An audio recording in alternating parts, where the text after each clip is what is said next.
యేసుక్రీస్తు నామములో మీ అందరికీ శుభములు. ఈరోజు మనము లూకా సువార్త నుండి ప్రశ్నలు మరియు జవాబులు తెలుసుకుందాము. 1. యేసు సువార్త కొరకు ఎంతమందిని నియమించెను? జవాబు: యేసు సువార్త కొరకు 70 మందిని నియమించెను.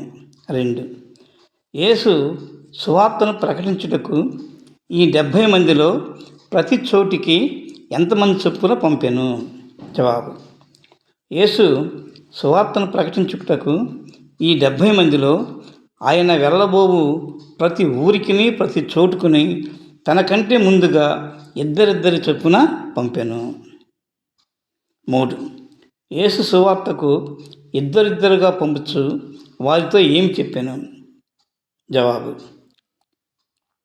యేసు సువార్తకు ఇద్దరిద్దరు చొప్పున పంపుచు వారితో, కోత విస్తారముగా ఉన్నది కానీ పనివారు కొద్దిమందే.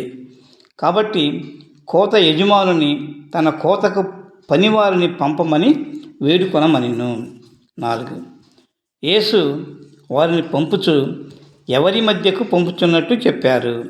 జవాబు: యేసు వారిని పంపుచు తోడేళ్ల మధ్యకు గొర్రెలను పంపినట్లు మిమ్మల్ని పంపుచున్నాను అనెను.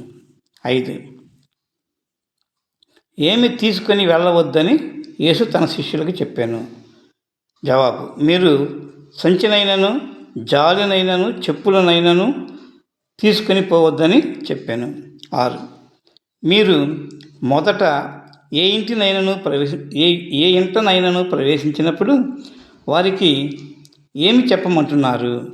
జవాబు: మీరు మొదట ఏ ఇంటనైనను ప్రవేశించినప్పుడు ఈ ఇంటికి సమాధానము కలుగుగాక అని మొదట చెప్పమంటున్నారు.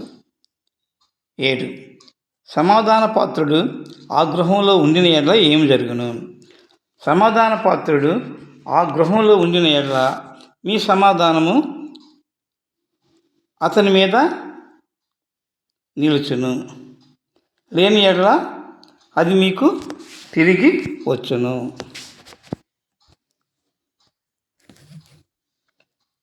ఈ వీడియో మీకు నచ్చినట్లయితే లైక్ చేయండి, మీకు తెలిసిన వారికి షేర్ చేయండి, సబ్స్క్రైబ్ చేయండి, కామెంట్ కూడా పంపండి. Thank you.